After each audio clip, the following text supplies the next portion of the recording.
What's up, guys? Welcome back to another episode of MMA Today. This is episode 45. I hope everybody's having a great day or weekend or whenever you guys are listening to this podcast, guys. But we're back with another episode, guys, plus the first episode that will be on YouTube, guys. So, yes, I finally got the webcam ready. Everything's practically set up to perfection, hopefully, guys. So, go subscribe to the channel. That was MMA Today. You guys will know the logo as usual, guys. Same logo as on the podcast services and stuff like that, as well as my IG, as well as follow me on Instagram, guys. I'm starting to post there a lot more often. That's MMA Today Official, guys, because someone took MMA Today and Official MMA Today. So it's MMA Today Official, guys. Please follow the page, guys. It means the world to me, guys. Thank you so much for the love and support that you guys have been showing on this podcast, guys. But let's stop with all the rambling, guys, and let's jump in to the fights that happened, guys. Bellator 62 happened last Saturday. I thought it was actually on Friday, but it was last Saturday. Bellator decided to compete with the UFC, and it was a great card. Both cards were really great. Overall, I was really surprised with the UFC card. I wasn't expecting such of a banger of a fight. It just happens, guys. But overall, I think the star of the show, the highlights and everything, what everybody keeps on talking about and what everybody wants me to talk about is the Patricio Pitbull versus AJ McKee. When I told you guys last week that I had Patricio Pitbull winning this fight, guys, I just felt that he's just a veteran in the game. He's fought so many people with his style, and his kind of range. He's fought in champions too. He's fought in a stud in Michael Chandler. Michael Chandler was such a great fighter in the Bellator. He was a champion for a long time. Patricio Pitbull went in there and practically knocked his ass out, practically in the first round, guys. And Patricio Pitbull has so many great wins, being champ for a while. So I really thought when this fight happened, I thought Patricio Pitbull was going to have his handful against AJ McKee, but I thought the fight was going to be a lot closer, and AJ McKee proved me wrong. AJ McKee went out there and put on a fucking performance. This man is a fucking stud. I already knew this man was a stud, but this man just proved me wrong in so many levels. What he did against Patricio Pitbull, practically knocking him out in the first round and then sleeping him in the first round as well.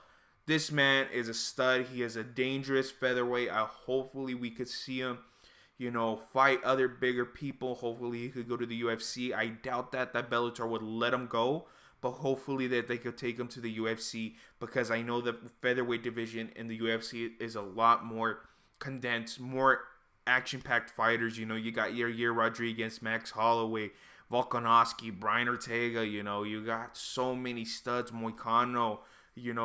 There's so many fighters in the featherweight division that I just cannot say in the top of my head, because the top 15 is a crazy stacked division.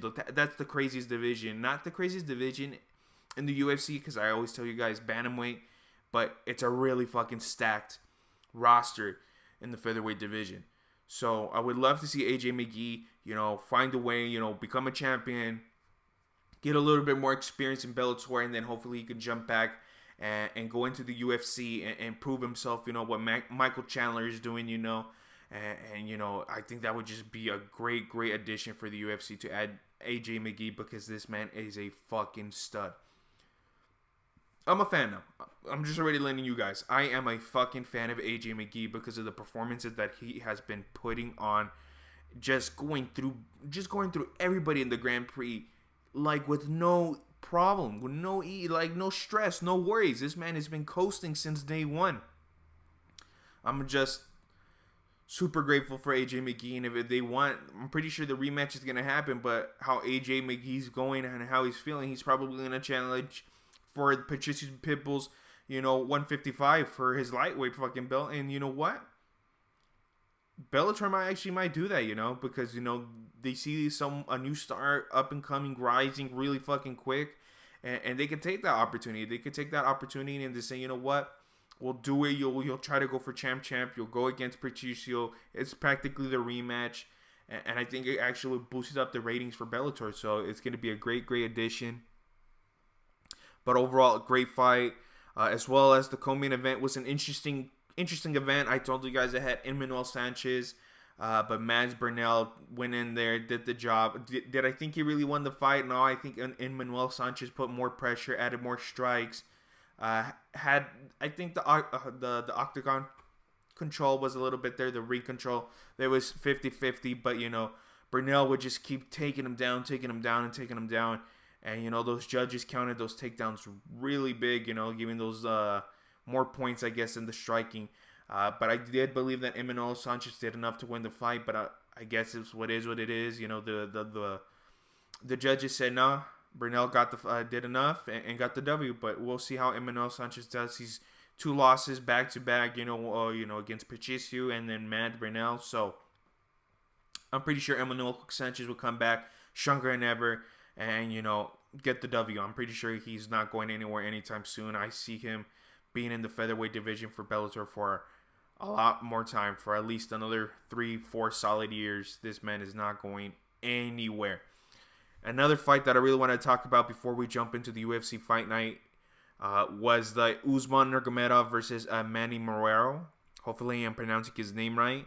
As we know that Khabib had 2 fighters fighting, in that card, and he went 2 for 2. I think I didn't see the prelims, so I don't know if Khabib was training someone else or coaching someone else, but I do know that he was coaching too. But Usman Nurmagomedov, man, was doing the goddamn thing. Practically, I didn't even know if it was a knee or a punch to the stomach, just took him completely down. Usman Nurmagomedov, I feel like, is another, I think is out of the Nurmagomedov family, or just in the Khabib branch style, where he's more of a striker than a guy that's going for a jiu-jitsu style, ground and pound, wrestling. He still has those essentials, but I feel like Usman Nurmagomedov has a little bit more power in his hands, is not afraid to go toe-to-toe against you. So that's pretty interesting to see. I think he's going to be a really great lightweight in the Bellator, especially. I think Bellator getting Usman Nurmagomedov is going to boost up the ratings, because with the performance that he put on last Saturday was just spectacular. Cannot wait for Usman Nurmagomedov to come back. Hopefully could come back soon. He didn't take too much damage, so hopefully we could see the Dagestan Usman Nurmagomedov come back into that ring, or into the octagon, if you guys want to say, because I really enjoy his performances. I'm a huge fan. I'm on the Usman Nurmagomedov train. Jump on that. You guys can still just jump on the train, because this man will not disappoint. Alright, guys. Now I want to talk about the UFC fight nights that happened last Saturday in the Apex Center. Overall, the cards were really, really good. I was actually surprised. The prelims, where they were all right. Prelims were being the prelims, but I think the main event was just fucking spectacular. Even just let's just start from the beginning. The main event, Uriah Hall versus Sean Strickland. That was actually probably the most boringest fight, just because Uriah Hall wasn't Uriah Hall. He wasn't fighting back. It was a Sean Strickland type of night. Sean Strickland went in there, did business, established the jabs really, really quick, just started piecing, jabbing. I thought Sean Strickland was actually going to get him done, finish him out in the first round. Didn't happen. Uriah Hall kept calm, kept cool, but he was just, I feel, a little bit trigger shy. The commentators were saying that he was throwing back. Yeah, but he was just practically throwing caution to the wind, practically not landing any single punches and stuff like that. It was just a super easy night for Sean Strickland. Now he's in the top middleweight contenders now. Now he's going to be fighting the top of the creme. And, we'll see who they give him next. He says that he wants to take a break, and there's already, I'm pretty sure the top 5 already have a couple of fights. I can't think anyone that is available. Maybe Calvin Gastelum was probably the only one that could probably fight Sean Strickland. I don't think he still has a fight, but a lot of fight announcements have been really recent this fucking week, guys, and we'll be covering all the fight announcements right now. But just a great performance for Sean Strickland. Very kind of interesting guy. He really caught me off guard. I really never kept really close tabs on Sean Strickland too much, but the things that he says in the press conferences and everything, he's just a psychopath. He calls himself a psychopath. And, I fuck with it. I fuck with his vibes. Some of the things he says, a little bit crazy, saying that he would be proud if he would actually kill someone in the octagon. He would own up to it, be a fucking flexing it. A little bit kind of sus, a little bit kind of weird. But, you know, he put on a great performance. And just shout out to Sean Strickland with a great performance. But, you know, the co-main event, guys, you know, it didn't happen. Of course, the original co-main event due to a couple of positive COVID tests that didn't happen. But the girls didn't disappoint. Cheyenne Buys, practically Cheyenne Buys, went out there, put on a wonderful, great performance. You know, I think she's the star of the UFC that night. I think, you know, for the Bellator was the AG and Patricio, but in the UFC, it was all about Cheyenne Buys just because of her attitude, you know, her story and everything like that, and just the performance that she put on, you know, losing her first UFC fight, you know, against Conejo. You know, she really wasn't the best, her best experience in the UFC octagon for being her first time after the situation, after the fight, supposedly that she's, you know, Conejo spitted and stuff like that. But Cheyenne Buys proved herself last Saturday against De Paula. You know, Cheyenne Buys went in there, put on a great performance. She striked her up, pieced her up, you know, and then just landed that beautiful kick to the face. Just a beautiful kick to the face. I would have celebrated as well right away, but, you know, the refs had kept on going. You know, I don't even know why they let it keep on going. De Paula was just practically crawling for her life, but Buys decided, you know what?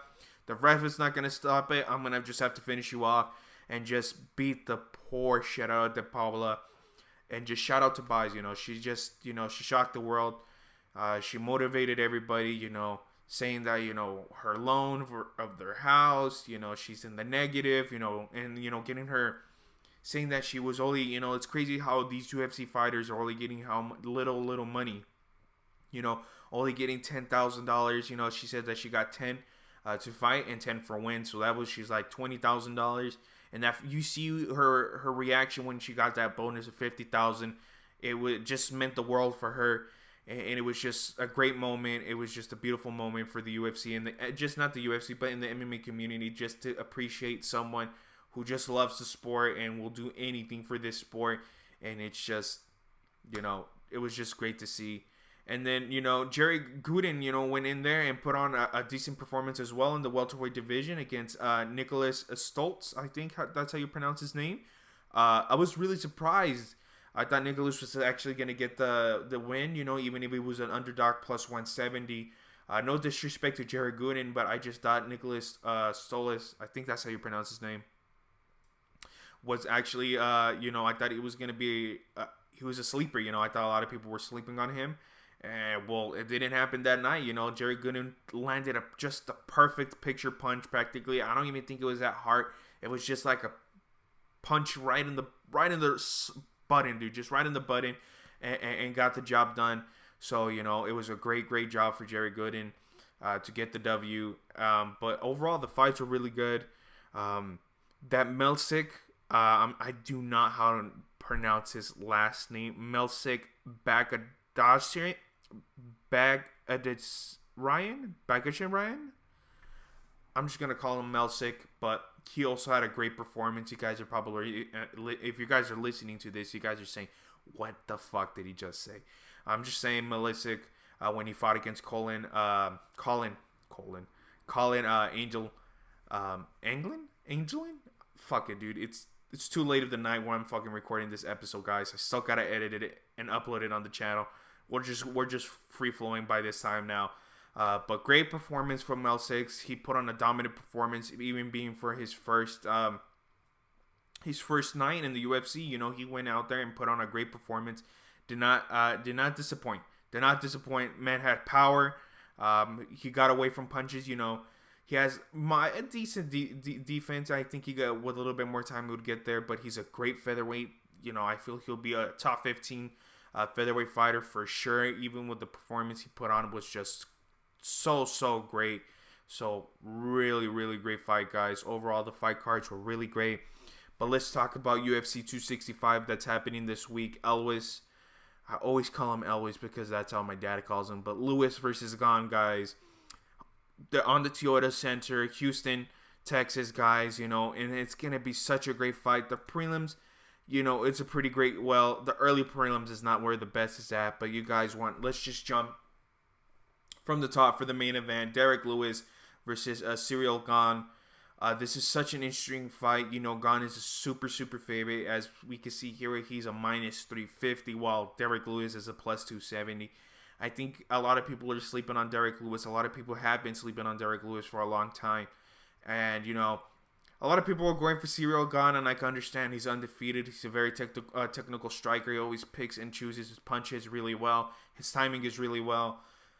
But I just don't think his power is there comparing to other heavyweights in there, like Derrick Lewis, like Francis Ngannou, even like Stipe. He doesn't have that punching power, to my knowledge. But he has fought someone that has that punching power in Rosenstruck. So this is not Ciryl Gane's first opponent that has just fought more standing. But the thing is that something different from Rosenstruck and Derrick Lewis is Derrick Lewis has no respect to any MMA fighter, and that's what makes him dangerous. I feel like a lot of people are not talking about that. Derrick Lewis is just an absolute beast. He doesn't care. He'll put pressure on you. He said that he's lost weight. You see him that he throws these flying knees, head kicks. He is very flexible, even for the weight that he is. He has decent cardio. He has at least 2.5, 3 rounds max in the tank. If this goes 4 and 5, this is going to be an easy win for Ciryl Gane. And that's even an F. We've seen Derrick Lewis that we think that he's already lost a fight. A great example is against Volkov. Everybody thought, he's going to lose against Volkov. He was losing the entire fight. Derrick Lewis says, hold on to my Popeye chicken strips, landed that perfect punch right in the button, and just knocked out Volkov. He did that as well with Curtis Blades. He's just been doing this nonstop. And I feel like a lot of people are sleeping in Derrick Lewis. This is practically his hometown. I think this is going to just be a Derrick Lewis night. I think Derrick Lewis is going to get the W. A lot of people are saying, what? Are you sure? I just have a feeling that Derrick Lewis is going to get the job done. Would I bet on it? No, I wouldn't bet on it. It's just a little bit too risky on this fight. But I do think that somehow I see Derrick Lewis getting his hand up and becoming the heavyweight interim champion. And he'll be fighting Francis Ngannou. That's what I think. I don't think Ciryl Gane has fought someone that has showed no respect to him. Everybody gives him Gane his distance and his respect and stuff like that. But Derrick Lewis is going to go out there and put on a fucking performance, I believe. But that's my opinion, guys. And then for our co-main event, was supposed to be Amanda Nunes against Julia Pena, but we did find out that, they tested positive, all of them like that, and the fight had to get postponed, unfortunately. But, this main event, hopefully hopefully Amanda Nunes' family recovers quickly. Hopefully there's no crazy side effects and stuff like that. But, this co-main event that's going to happen on Jose Aldo and Pedro Munoz is no disappointment. No disappointment. This is going to be a great bantamweight bout. So, as we know that Jose Aldo is the 5th rank, while Pedro Munoz is the 9th rank. I don't remember I don't even remember who were the last 2 opponents that Jose and Pedro Munoz fought.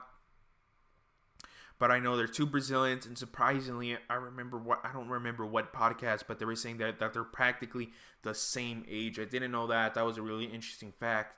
A lot of people are leaning a little bit more to Jose Aldo, but I just feel that Pedro Munoz, I think as Pedro Munoz is growing older, I feel like he has become a better fighter, while Jose Aldo has stayed. He is not how he was when he was in his featherweight times. So I feel like when he went to bantamweight, he downscaled a little bit, and he's just stayed at that consistent. And I think Pedro Munoz has evolved more as a fighter, more time during his career. So I really got Pedro Munoz winning this fight in a close split decision. I don't see anybody knocking them out. The only way that I can see a knockout or just a TKO is if Jose Aldo lands a pretty nice punch to the liver shot, because that's Jose Aldo's special. But Pedro Munoz is a dog. He's taking punishment. He's taking Cody Garbantz's biggest punches, Jimmy Rivera's punches. I think Pedro Munoz won't get knocked out. I think if you guys really wanted to bet on this fight, I would bet this fight go to the decision. I don't know how it's looking like right now, but that's my point of view. Just because I think Pedro Munoz is gonna edge it out. If you want, you could just put Pedro Munoz by decision, or if you want to go safe, just go. Just it's gonna go to the distance. I just feel like it's gonna go to the distance, but it's gonna be a great fight. I think this is going to be the fight of the night, guys. The Michael Chiesa fight versus Vicente Luque. We haven't seen Michael Chiesa get into the octagon for quite some time. We've been seeing him in his suits and being an analyst and stuff like that, being on the desk. And, this is going to be a great opportunity, and this is going to determine, I feel like, in Michael Chiesa's career. And this is no easy fight. Vicente Luque is no joke. Vicente Luque has fought in top contenders. He's fought in Wonder Boy. He's fought in so many great opponents. But I do believe that Michael Chiesa will edge this out. I don't know. I'm pretty sure if I'm right, he has a little bit more. I'm pretty sure he's taller and he has more distance, more reach advantage. And I feel like he'll keep him at a far distance. Slowly jab him up in the first round, maybe probably half of the round, and then try to go for the takedown, and then Michael Chiesa doing Michael Chiesa, going for the takedown and just get that submission. That's the Michael Chiesa way, and I think he's a top contender for the welterweight division, and I feel like a lot of people are sleeping on him, and that's no disrespect to Vicente Luque, but I just do believe that it's more to advantage to a Michael Chiesa style. Just I think just how his reach will take place, and how he's really well in the jiu-jitsu game. So plus I've met also Michael Chiesa once at a UFC event in Vegas like 3 years ago, and he was just honestly a cool dude. His girl, it was just an amazing person as well. We just nonstop talked about the UFC, and it was just a great time. Spending time talking to them. We took a picture and everything like that. So huge respect to Michael Chiesa. So I'm really rooting for Michael Chiesa to get the win. I think he's right now the underdog at plus 120. If that was me, I'm pretty sure that would be the only fight that I would take in this card. Just a plus 120, just a straight bet. Michael Chiesa get the dub. I think that's the best way. I think that's the safest bet in this entire card. As well as we also have some great women's strawweight, Tisha Torres versus Angela Hill. Finally, great to see Angela Hill coming back. It's going to be a really close fight. I really don't know who's going to win this fight, guys. I'll probably have to make my pick later on, probably Saturday. If you guys don't know, also on my Instagram, I really don't use Twitter that much, but on Instagram, I usually post my picks of the night. So far, I've been 50-50 on my fights. So I really don't know. I'm probably leaning more into Angela Hill, but I got to think about it a little bit more.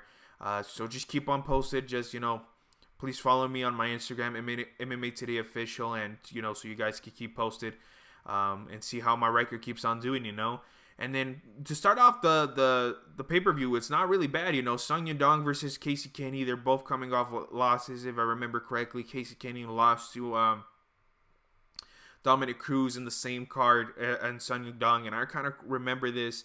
I don't remember who Sung Yadong was fighting, but I remember that I did have money on Sung Yadong on a bet. I think they were fighting early January. I really needed Sung Yadong to win almost like $1,000, dude, but he didn't pull through. The pretty depressing sadness, I had all my parlays, he was the last one that I needed the dub. And it didn't happen. It just didn't happen, and he didn't get the job done. But I think this is going to be a great fight. I think this is going to be a sleeper fight that a lot of people are not talking about. But in this fight, I do believe Sung Yadong is going to get. I feel like he has, learned from his mistakes and, always tries to improve. He's super young. As well as Casey Kenny is super young, but I just think that Sung Yadong will get in there. I think he'll get a faster start than Casey Kenny, and I think Sung Yadong will edge him out. I think he'll get the W in my opinion. And then in the prelims, pretty great fight. We have Bobby Green in the card. We have Dranko Rodriguez versus Morales. That's a great fight. But a card I feel like a lot of people that I'm really surprised. I feel like these two fighters really fell off, and this in the women strawweight is Karolina I'm just gonna call her Carolina because I cannot pronounce her name right now. And Jessica Pin. It's just a really interesting fight. I think it's gonna be a great start for the prelims in my opinion. But overall, this card, UFC 265 is a great fight, guys. So hopefully you guys enjoy these fights. But before we end this podcast, we have a lot of MMA announcements, guys. And I am also now posting all of these fight announcements on my Instagram, guys. So we can keep the Instagram rolling and try to get more followers to hop on the podcast, guys. Because I'm trying to focus on this a little bit more now. So during the week, guys, we had just had nonstop MMA announcements, and the first one was that Douglas Lima versus Michael Venom Page, the rematch in London, Bellator 267, October 1st, guys. I think this is going to be a great rematch. I think Michael Venom Page, he's going to be practically in his hometown. Plus, I think he's involved as a fighter. He always improves every single time that he gets on the ring in the octagon. I see that he improves every single time. While Douglas Lima did lose his, I think, championship belt, or I think he lost in the Grand Prix final. And there's nothing to hang his head down. Douglas Lima is a great fighter. But I just feel that Douglas Lima's time is starting to slow fade away. So I do think that Michael Venom Page is going to have a better opportunity. And I'll start talking about that a little bit more when the fight starts getting closer to the date. But I think it's going to be a great rematch. I don't think it's going to happen like how the first fight. I think it's going to be a lot more closer, a lot more intense, a lot more striking, and a lot more wrestling. I think a lot of wrestling is going to be happening in that fight. But overall, great fight. As well as the fight that got canceled, I think 1 week or 2 weeks ago, the Aspen lad versus Macy. This is a great fight. This is going to be October 2nd at a fight night. So that's going to be a really great fight. It's going to be a UFC fight night. I'm really excited. I told you guys that I have Aspen Ladd winning this fight, and I still have Aspen Ladd winning this fight. I think she's hungry. She hasn't fought for a while. She really has a really great IQ. Her strength. She's a really well-rounded fighter, and that's no disrespect to Macy. She's also a great fighter, but I think she starts fading a little bit more in the rounds while Aspen Ladd gets better, and her cardio is just insane. So I'm still leaning with Aspen Ladd in this fight, but overall, great card, great fight night as well. As well as we found that Norma Dumont will be fighting Holly Holm October 16th as well. It's also going to be a UFC fight night. As we know that Dumont has had great performances. She fought Felicia Spencer, if I remember correctly. And she's just been putting on great performances. And, this is a great test. Against Holly Holm, a veteran in the sport, has been in there with the best of the best. This is going to practically show if Dumont's ready to be a top contender. If she puts on a great performance and beats Holly Holm, she's practically right there for the title shot, practically, in my opinion, if she could get a dominant performance against Holly Holm. But we are talking about a veteran in Holly Holm and a great striker. So it's going to be an interesting fight. Can't wait for October 16th. I think that's going to be a great fight, as well as a fight that everybody is just talking about. UFC 266, November 6th. Justin Gaethje versus Michael Chandler. I think this is going to be a great fight. I feel that's what all the fans wanted, and I'm super excited for this fight. I don't know who's going to win this fight. I just know this fight's going to be a banger. This is the fight that everybody wanted. And, and plus your main event is Kamaru Usman versus Colby Covington. This UFC 268 card is looking really nice, really fucking stat, guys.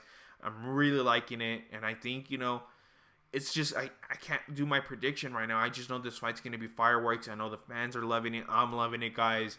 And, it's just insane, guys. It's just really insane. As well, in the Bellator side, October 16, Vadim Nurmagomedov, the light heavyweight champion, the Grand Prix, they got announced. He will be fighting Anthony Rumble Johnson October 16th. I think this is going to be a great fight for Vadim Nurmagomedov. Hopefully I'm pronouncing his name right. Just because he's just such a dominant lightweight heavyweight champion. How he defeated Bader in pretty easy performances. And, he's, overall had a great performances. He went, I think, to decision last round. But, so we know that his cardio is there. While Anthony Rumble Johnson, he hasn't been in the octagon so well. He really had a lot of ring rust. He had a lot of ring rust when he was fighting his first opponent. He's got clipped, but he does have that one-punch power to knock him out. So it's going to be an interesting fight how Anthony Rumble Johnson takes this fight. And we'll see. This is going to be an interesting Bellator fight. You know, I'm super excited to see that fight as well, guys. But a fight that happened that got announced today, guys, or I think yesterday, was Marvin Vettori versus Paulo Costa, October 23rd, UFC Fight Night. This is going to be such a great middleweight fight. I'm surprised that Paulo Costa is coming back so early, even after he did his hair transplant and all that crazy nonsense that he was talking about. It's a great fight. You know, Marvin Vettori just lost to Israel Adesanya. That's actually both of them last losses have been to Israel Adesanya. So this is a great fight to see who will be still a great top contender in the middleweight division. I feel whoever loses this fight is going to start declining a little bit more, starting going down to the more top 10, top 15, the lower section. But whoever wins this fight, I think it's going to be a great fight. This is the fight that we wanted. The first fight didn't happen to fruition.